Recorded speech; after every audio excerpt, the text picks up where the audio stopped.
So we're going to talk about leading with agility or self-leadership. So leading with agility or self-leadership. So we got to get into what this thing's all about. The reality is the agile way of working from a practice and an artifact standpoint is good. It really supports the process of attacking a problem in such a way that you could protect yourself from change in that project cycle, in that iteration cycle. So I know what I want to do. I iterate on it. I get closer and closer and closer to what the need is as we go deeper into the future. But the problem is it's not just that. And too much focus has been on that, the process, the structure, the procedures, the artifacts. It was really built for something else. And it was really built initially for us to understand that it's more about your beliefs. You got to believe that this thing, Agile, is what is needed to tackle the complex and complicated challenges we have. So as you build that belief, then not only are you doing it from the practices and the procedures of getting the work done, but you start leading that way. And what we're going to see is leadership is a continuum. You have to lead at the locus of your work. Agile really drives that. You are empowered with autonomy to take the responsibility to work within the things that you do and be able to make decisions there. But you have to believe that, and you have to understand the other elements associated with that. So we're going to build this big picture. And I'll tell you, most Agile transformations fail or don't do exactly what the intention was because you focus too much on building the behaviors and the actions and not the beliefs and not reinforcing the beliefs and the values. All right, little airy-fairy here, right? Little hot pie in the sky. Principles of a future organization. What do you like here? 14 different things. What resonates with you as you dig into this slide? For me, operating like a small company, that resonates with me big time. Number 6, adapts to change faster. So that's an important one. Great share, Teresa. You got that there. That's awesome. I love flattened structures. But look at these elements. There's a feel for these elements. There's a direction that these are going in. And really, if I have to look at this, it's all about empowerment. Empowerment.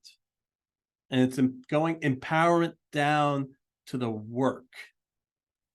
You know, when you have unskilled work, you don't want the empowerment done at the work. You want, in your mind, unskilled work. You want to be telling that work to do what it's supposed to do. When you're getting into skilled and knowledge work, there's a whole different play here.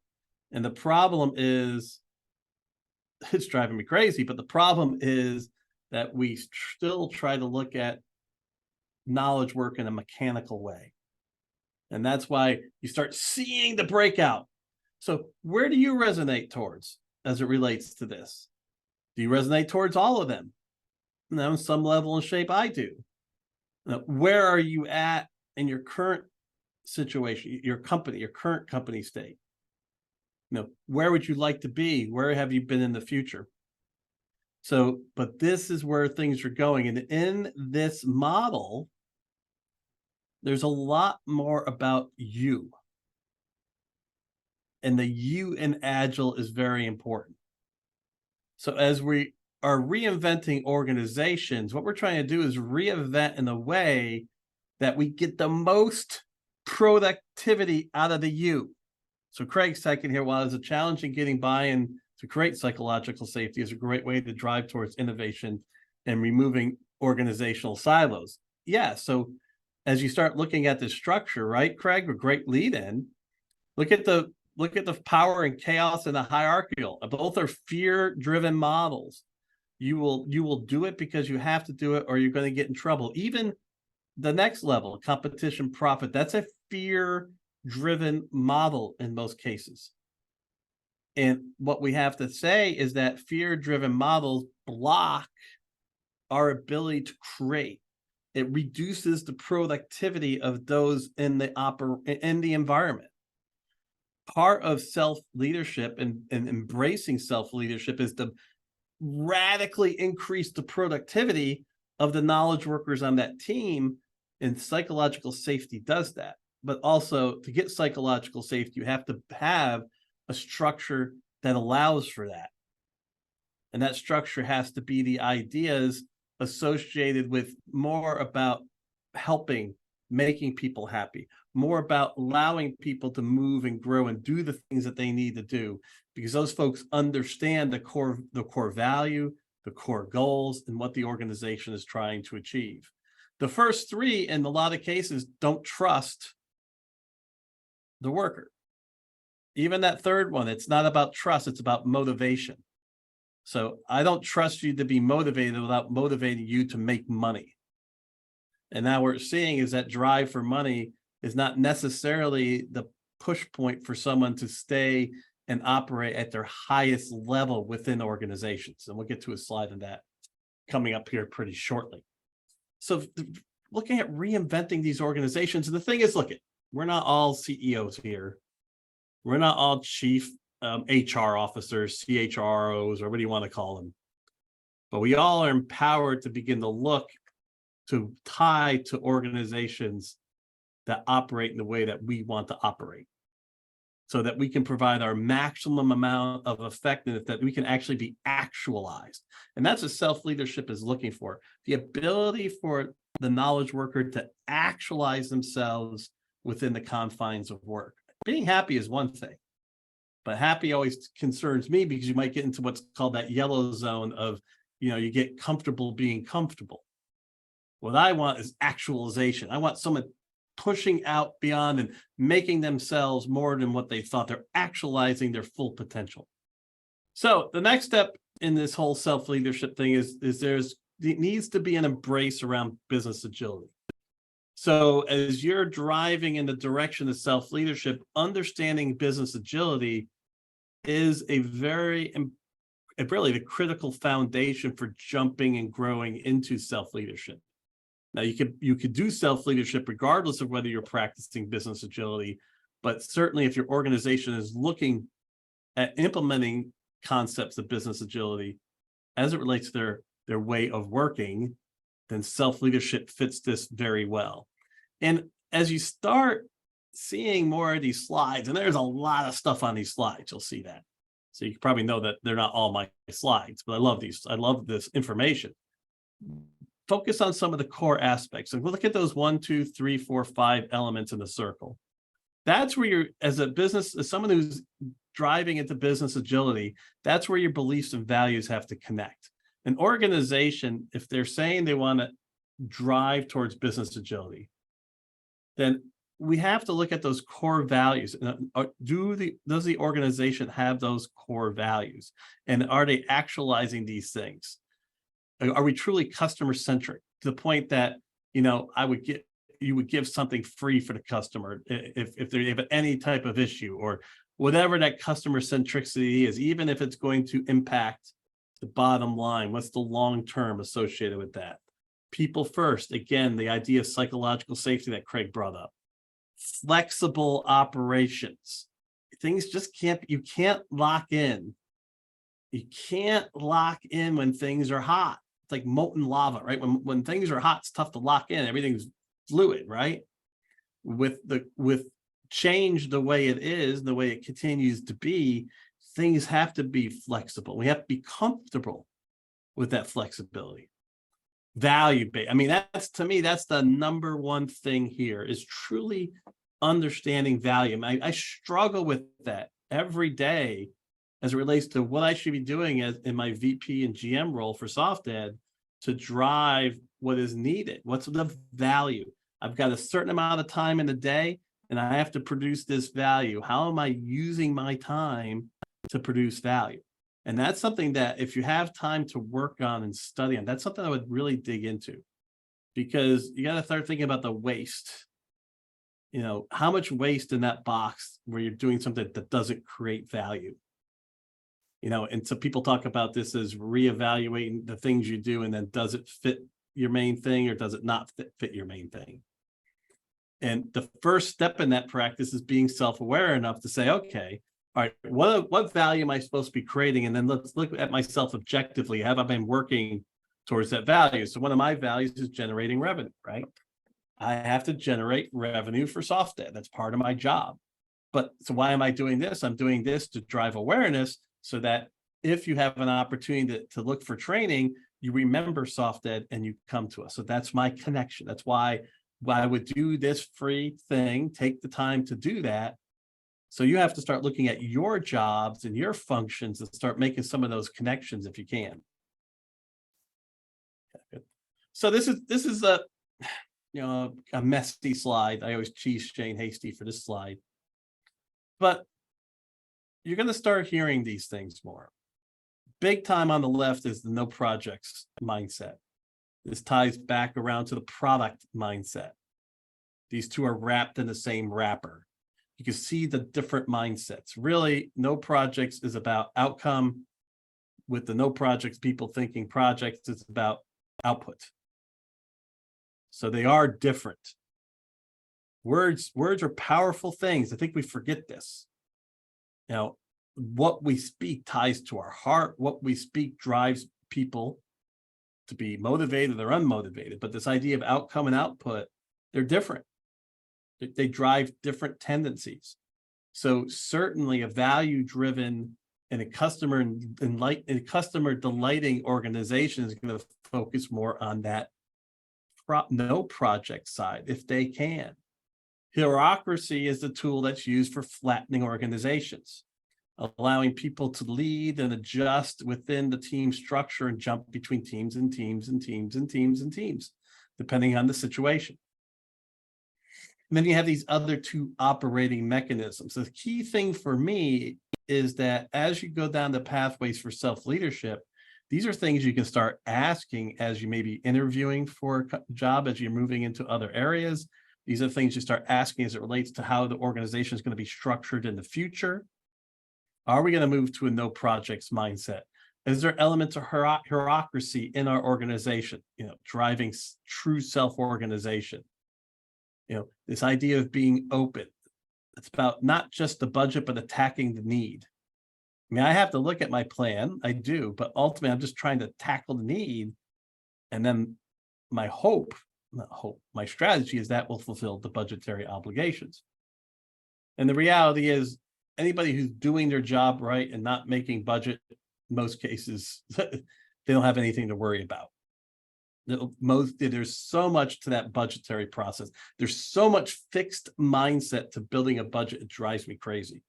I've done a ton of them. And last Christmas, I did one that's basically wanted me to go crazy with the fixed mindset around the assumptions we were making to build these numbers that people were going to have to achieve. So as to going beyond budgeting, that's where Agile finance comes into play. Monthly budgeting, quarterly budgeting, allocation based on goals and objectives. All right. To be in Agile leadership, we do have to understand these motivations and the motivators. What I really want people to start seeing is, how do you motivate for actualization?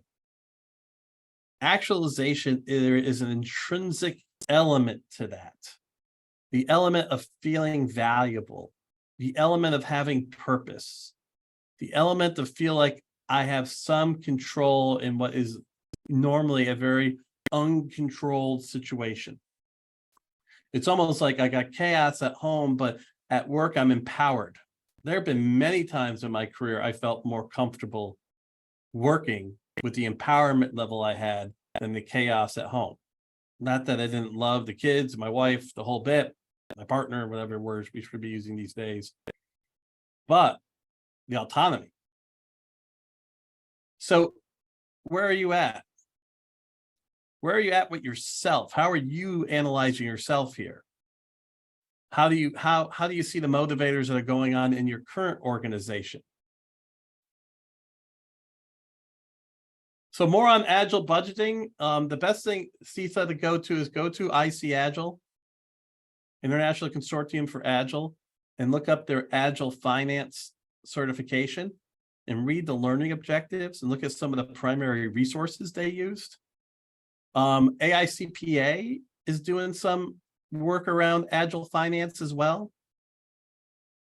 The key thing you want to be thinking about is that you can have a plan, but Sita, how do you actualize that plan? Agile budgeting comes with analyzing and looking and forecasting and giving the empowerment that the forecast is more important than the plan. And being able to adjust, regardless if there's money there, maybe money needs to be somewhere else. And then it all works out in the wash. A great example of this from a management perspective is I'm supposed to get a certain margin, right? But some products get really low margin, some products get really high margin. I can't just say I can't do these low margin things anymore because they feed the rest of the business.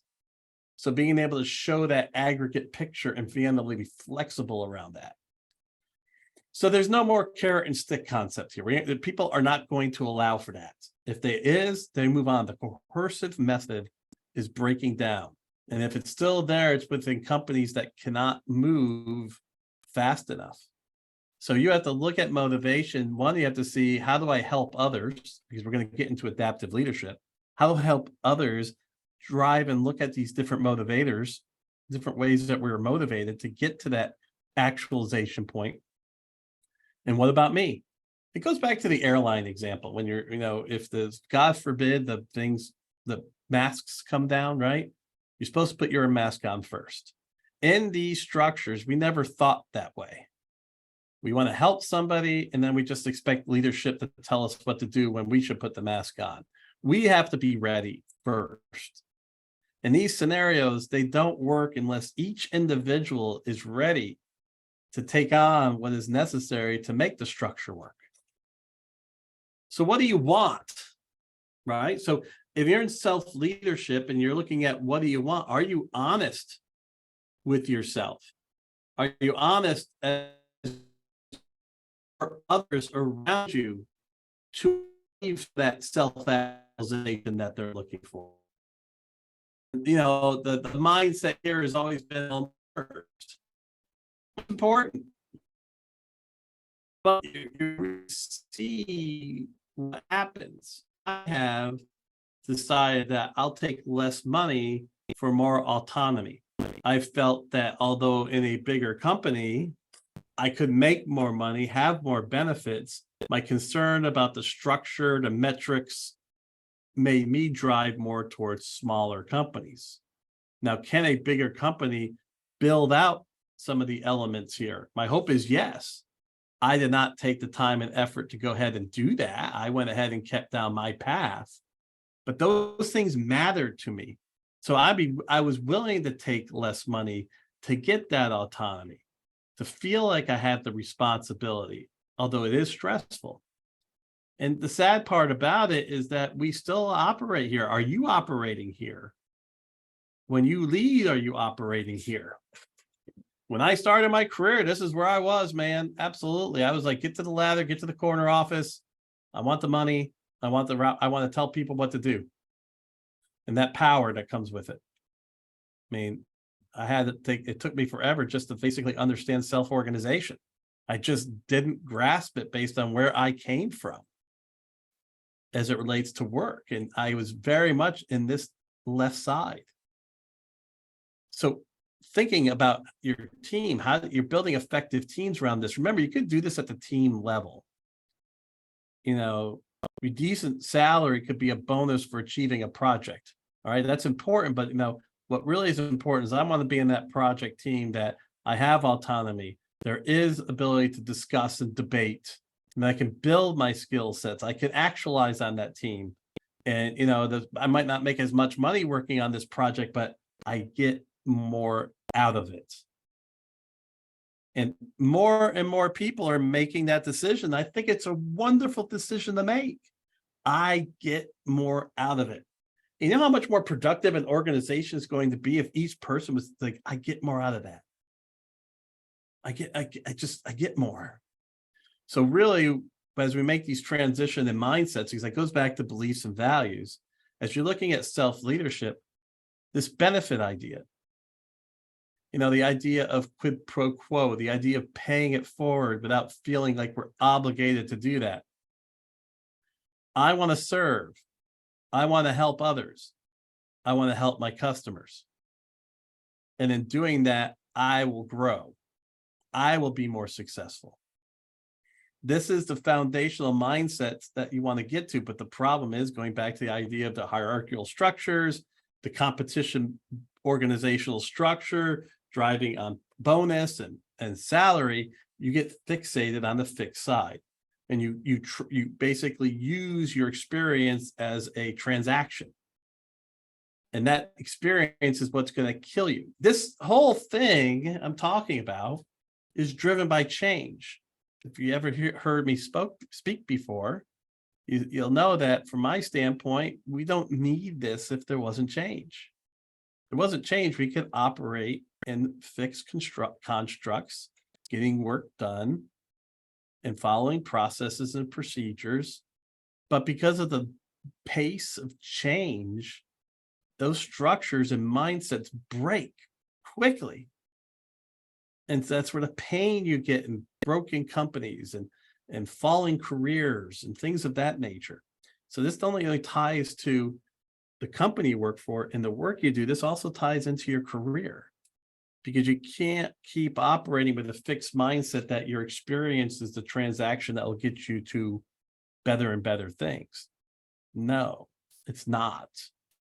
Unless you keep beefing it up with other new stuff. So you have a growth mindset that I have to keep growing. I'm not just going to rely on this one thing I learned. And then from there, the idea of, now, how can I share that? How can I share so that others get benefit, and then watch the magic that happens within an organization? No problem, Lori. We'll have a recording if you want to continue listening to it. Have a great rest of your day. All right. Again, comments or thoughts, questions, debates, please don't hesitate. And what we're saying here is, when you sit in a class like this, you're going to be doing workshop-oriented things to start building these skill sets out.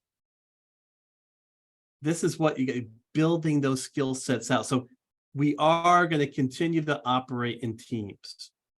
And what we're asking is that the team, each member of the team, become a actualized self-leadership entity, and then the team will operate accordingly.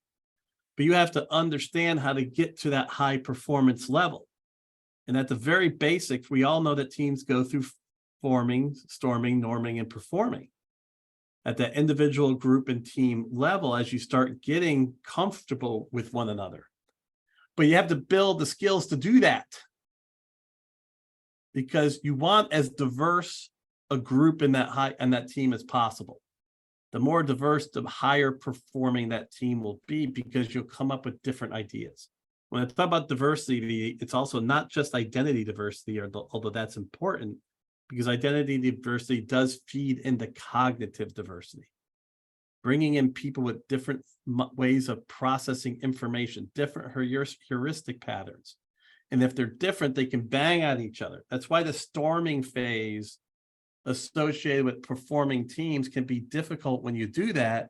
But if you can have the self-leadership, the leading with agility mindset, you can work through that. Because even if I'm different, I know that you feel you want me to be better. Even if I'm different, I feel the team wants me to be better. That's the key. The team wants me to grow. I provide value for the team. The problem here is you can't continually hold a strongly held opinion. You can hold your beliefs, but the actualization of those beliefs are going to ebb and flow. That's the idea of adaptive leadership. That's the book, The Righteous Mind, talking about how to break some of those strongly held convictions that are good, but it can also get you in trouble. To get the high performance, it's like, I can believe what I believe, I can add those thoughts in, but we're going to perform together because everybody's looking for me to grow. You want me to grow. That's all we want. When we go into a performance review, all we really want is for that manager to talk to us about our professional growth and maybe have some interest in us personally, what we're doing, how we're doing, what stage in life we're in. We know that. And so got to build that mindset into each team. I want to know about you. I want you to grow. I want you to be successful. Here, look at this growth mindset. I think you're a little fixed. Look at this growth mindset. I'm trying to drive the benefit mindset, which I'm teaching. And this is the key, is this isn't going to happen because some manager comes or some CEO comes and says this is going to happen. A lot of this stuff is going to be grassroots, like tools like SharePoint and AWS. They popped up like bamboo within organizations, and then they grew. This will also do the same thing. Agile itself, the Agile practices, you know, I've been at this since 2004. The Agile practices popped up like bamboo initially. It wasn't a dictum. It was maybe a middle manager at some level or a strong team of application developers who came together and did it. I think this is going to be the same thing with the self-leadership stuff.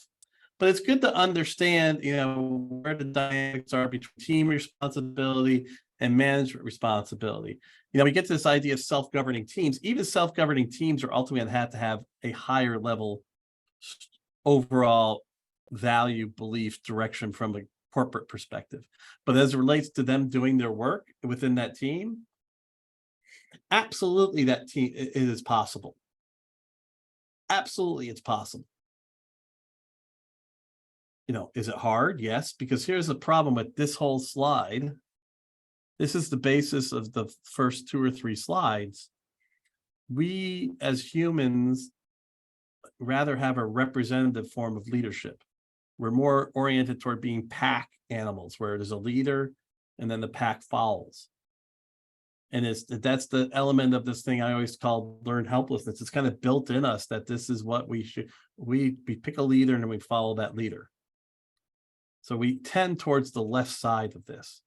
It's also a protective mechanism, because if you get more autonomy, there's risk involved in that. If you have to make more decisions, there's risk involved with that. Do you want to put yourself out there? The thing is, you have to, in order to thrive in this wildly changing environment. And guess what? Someone 100 years from now is going to be preaching the same thing. It's going to be even more chaotic, unless something else happens. But that means nobody will be talking about this topic.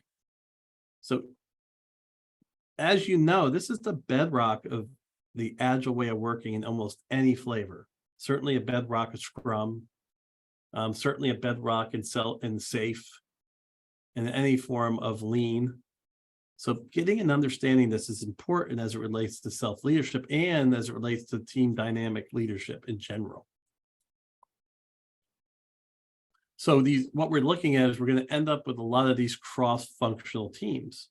You'll start seeing leadership as part of those teams, supporting and helping them make decisions, but letting the team drive that. Because what the team has, and this is a belief statement. This is what you got to really dig down and believe this. You might not, and if you don't, then this is going to be a challenge for you. But the people at the locus of the work, they have the best understanding of what decisions to make as it relates to the work that's being done. And if they have to go back and forth to get decisions made, 2 things are going to happen. One, they're going to stop going back and forth. They're just going to let the person make the decision, and they're just going to operate and just keep doing what they're told. If you let them run, they're going to run. Is there going to be problems? Yes. Are they going to hit barriers? Yes. What's that called? The idea of failure, embracing failure. That's why we say that. We want that team running. They're going to make mistakes. I had a great business partner, mentor of mine, who said, you know, he always made sure I had boundaries, bumpers like in the bowling alley, but my bumpers were pretty darn wide. And so that allowed me to operate the team in this way. But there has to be that level of leadership, and the leadership has to be able to understand all the constructs we're talking about so that team can thrive. And the leader's job is to become supportive from a benefit mindset perspective to ensure that team can drive and grow and operate successfully. And this is a team dynamic thing we talked about. So going into any team dynamic, just overlay this with storming, norming, forming, and performing. This is the scenario. And that performance what element of the team needs to go and do something else because they become bored. There are people who are builders and there are people who are operators. And so as a team goes from high performance to, okay, now we're just managing this thing, some elements of that team should be moved into building projects. Other elements of that team can continue operating. And or you have a whole team that just is about building and that team passes over once they get that thing done. And the team keep operating this like back in the day, I had a really nice team between the CFO, myself, and an outside consultant associated with building out training centers for a training company. We ended up building out like 8 or 9 of them together. But in this team dynamic, we stormed a lot initially on the first one. I understood the roles. And then that 3-member team worked together to very quickly bring up these 8 training centers. It was amazing to watch. And then ultimately that team disbanded and moved into different things. And then management took over. And there was a training center manager that ran those operations. But this dynamic is important to manage through. And what you really have is the skill phase. The skill is in using the benefit mindset, using this idea of actualization, getting people to believe that they can operate the way they want to operate and still provide value is critically important to get through, to have that most powerful, cognitively diverse team that can really produce some great outcomes. So Caleb says as a CBAP, what will be the next step to become an agile leader in practice, not only by certification? So the biggest power of a CBAP, Caleb, is that you have a vast understanding of the organization itself, the things that it can do, the things that it can't do.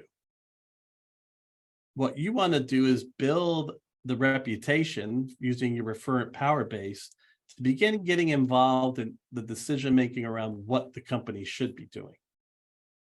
And using those agile practices and mindsets, specifically some things like design thinking or things like lean startup, to start offering up different ways that you could test concepts and ideas. And then talking through how that will actualize you to be able to provide the empowerment to the organization to test these ideas. The CBAPs have such a powerful understanding of need and what companies can do.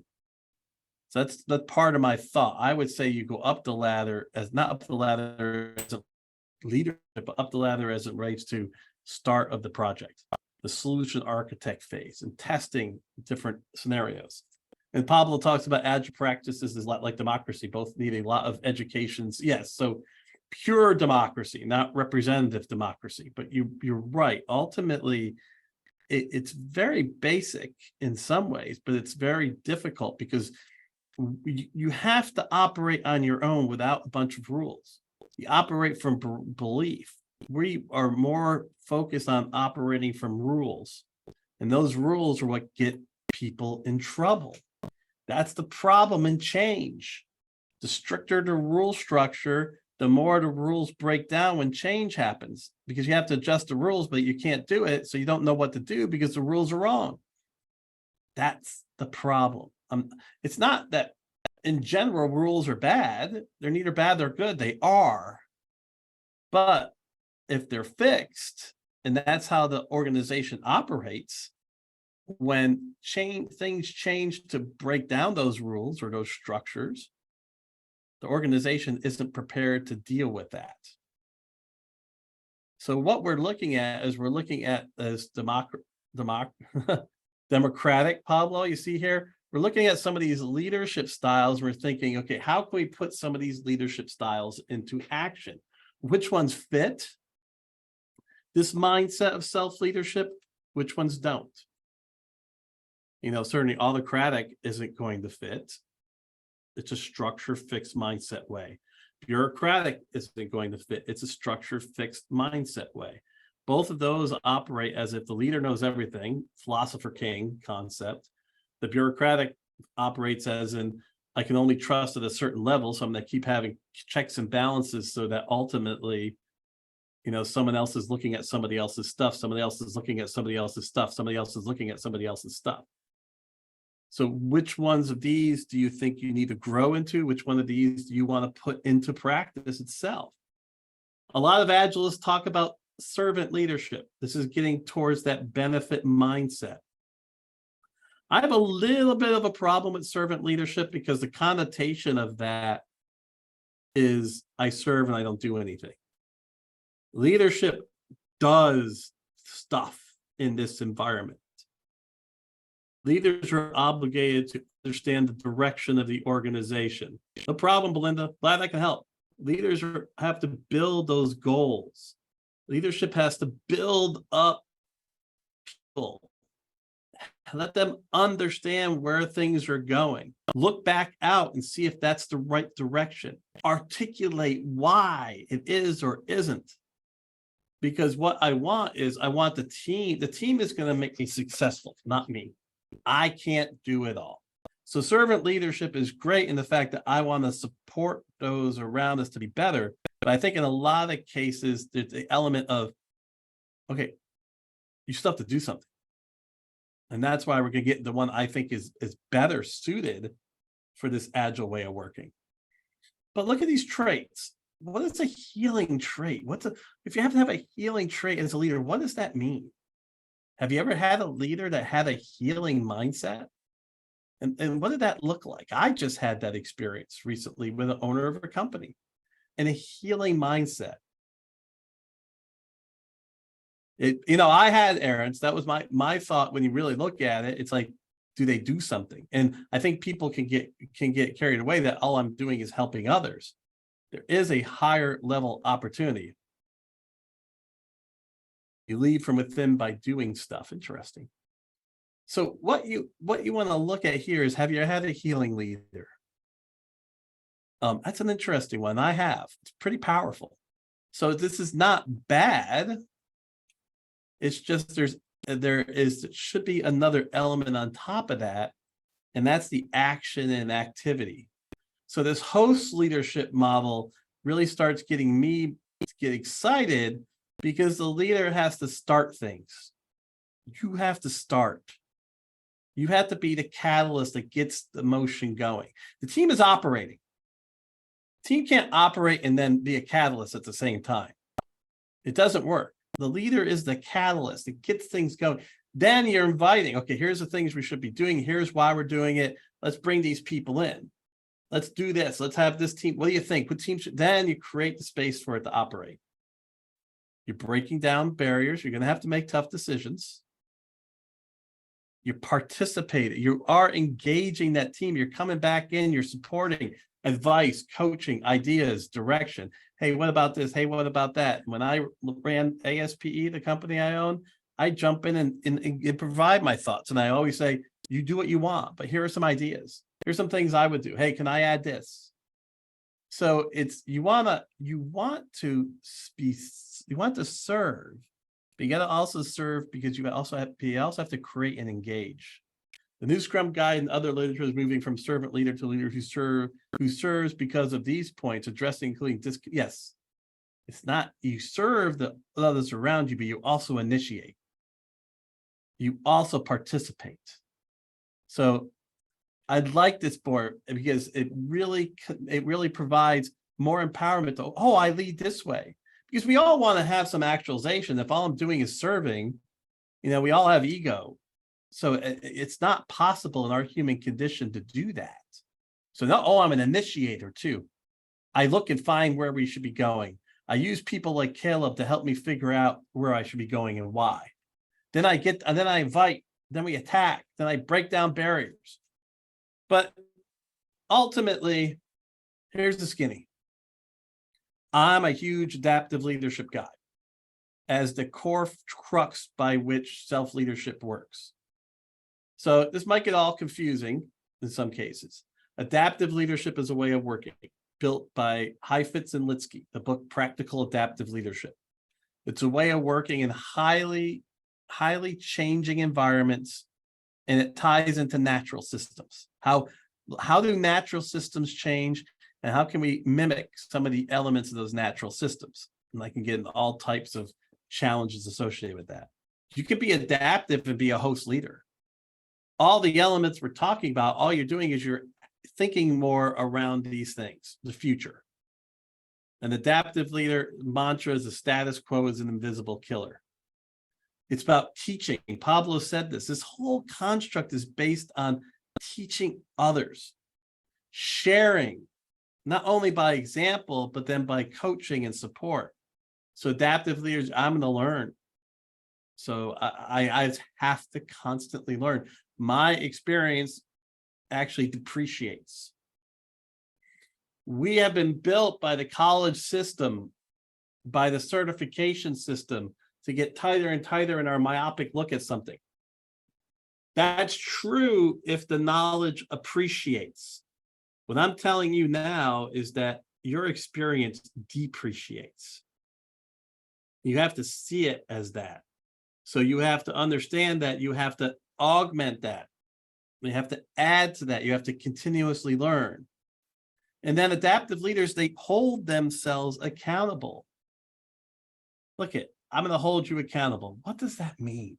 I'm going to hold somebody accountable. Does that mean you're going to magically make them do the things you think they should be doing? Are you going to take a stick and beat them until they do it? What? I hated that. It drove me crazy. Accountability is at the individual level. Okay, this is what I did. All right, what did I do wrong? Because I can't learn anything if someone's beating me down with a stick.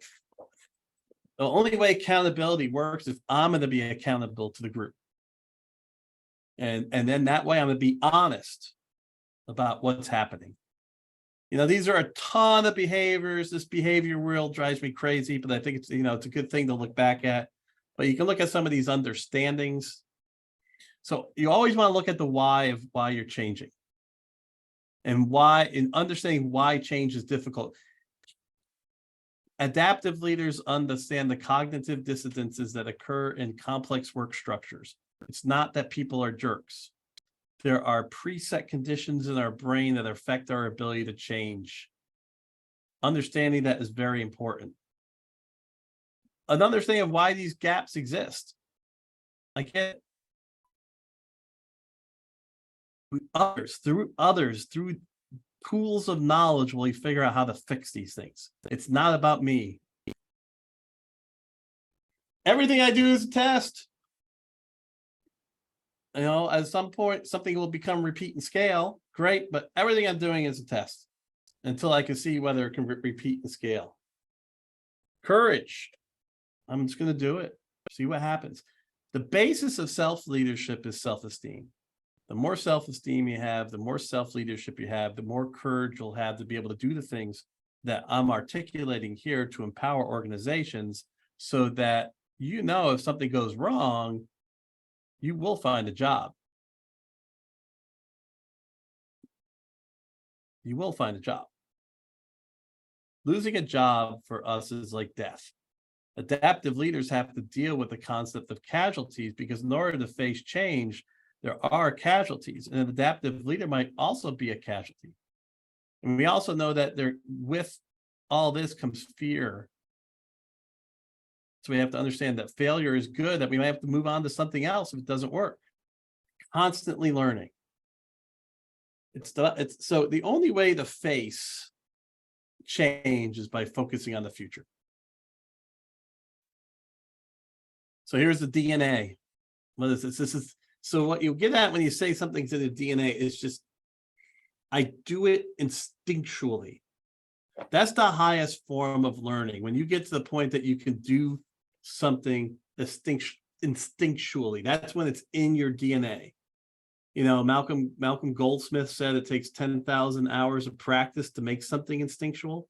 So the reality is you can make this adaptive leadership thing instinctual as you practice it. So, Aaron, I don't know if you're asking me about passing the test or somebody else, but look at some of these DNA elements. Think about yourself. What we're going to show here is this idea of, we'll do the spiral first. No, maybe I'll go. I'll do the spiral first. I was going to get into emotional intelligence here. But really, you'll see that's coming up here shortly, and we're going to be done pretty soon, so we won't go over time. How do you self-assess yourself? Are you good at self-assessing on some of these areas? So the cycle, this is from Denning's work. Stephen Denning was the driving force around business agility that led into the self-leadership real push. The Radical Management, great book. It's older, but it's a phenomenal book to show the basis.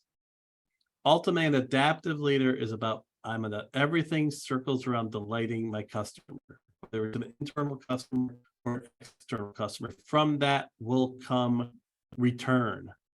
For you folks in your organizations, return is productivity. All of this stuff I'm talking about drives significant increase in productivity. More productivity, more profit. Simple as that. And one of the elements you want to look at here, you heard a lot of these, but look at that forging deep relationships. Have you been practicing that? How many relationships do you have that you can really go, and dig in and learn and get something? It doesn't have to be talking to them every day, but a relationship you built and you nurture well so that when necessary, you can go and work with them.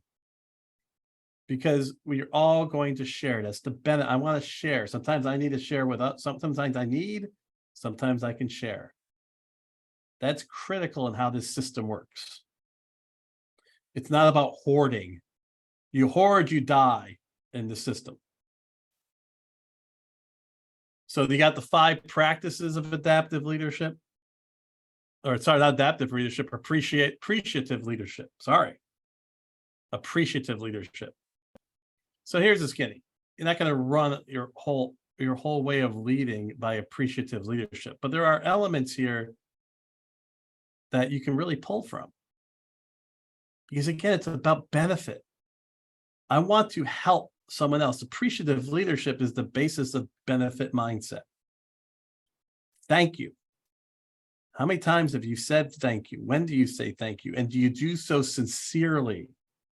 The worst thank you is the thank you that's self-gratifying thank you. You might have seen this before. As you look at yourself, where do you fit? In between this idea of what I'm good at, right? What the world needs, what I can be paid for.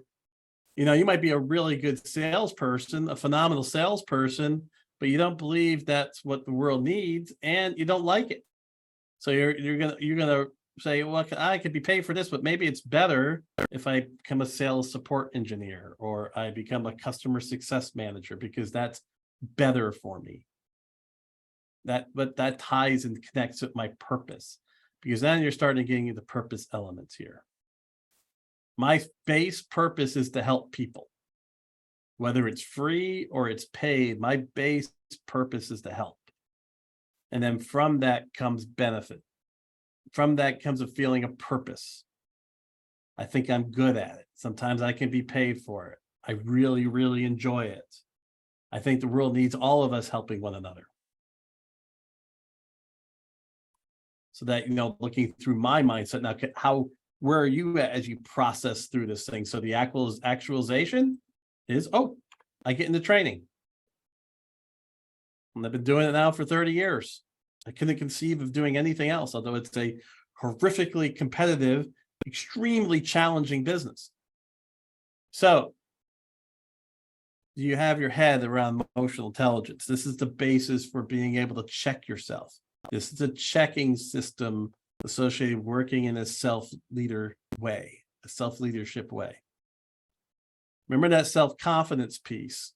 Where are you at there? When you're doing your self-awareness and self-analysis, what is breaking down and allowing you maybe not to feel so safe? What is that? I know there's negative self-talk and there's imposter syndrome in this, and I'm a master at both of those. So knowing where you're at, and then from there, managing yourself accordingly. When do you engage people? When you don't engage people? What are some of the things that you need to be working on? As you're getting comfortable in that, you will get more aware of the things that are going on around you.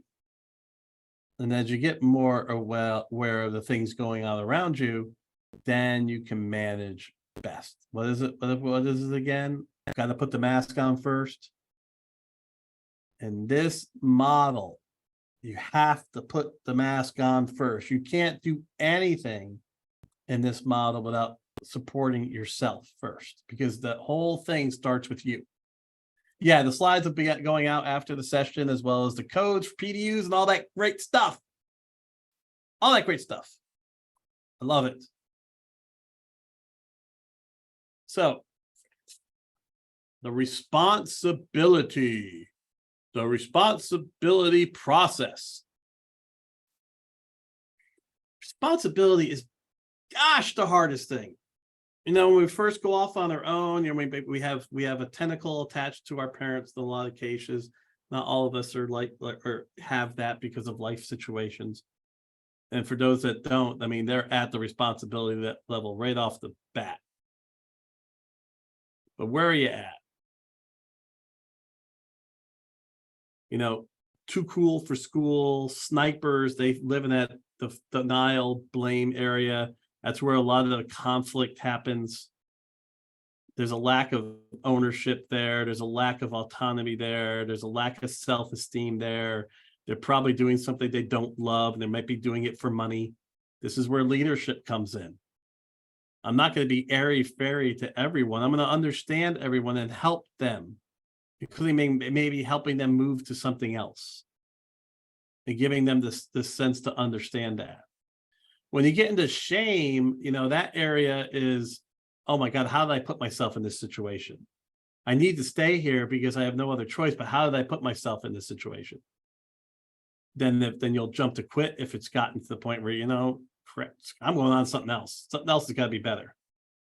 Some of you operate from obligation. Obligation, okay, I'm doing it. This is what I'm supposed to do. I'd say most knowledge workers operate in the obligation scenario. I'm responsible to support a family, support myself. I'm obligated to provide value back to the world at large. Really, what you want to get to is responsibility. I made the choice to work here. I make the choice to continue to work here. I make the choice to do the things that I'm doing. I made the choice to build the skills that I'm building. Those are my choices. Now I'll take responsibility for it. Do I need to change them? What do I do? You can quit, but quit is going, okay, I made a decision. This is what I'm going to do. You can update your skills. You can do a bunch of things. And one of those is understanding and embracing this idea of self-leadership so that, but it's all about you. It's all about taking that responsibility. Anyways, guess what? We're almost done. Last slide, I believe.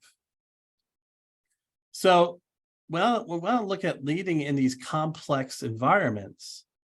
That bottom of the iceberg, it boils down to what is the mental model going on? What beliefs and values do I need to change? How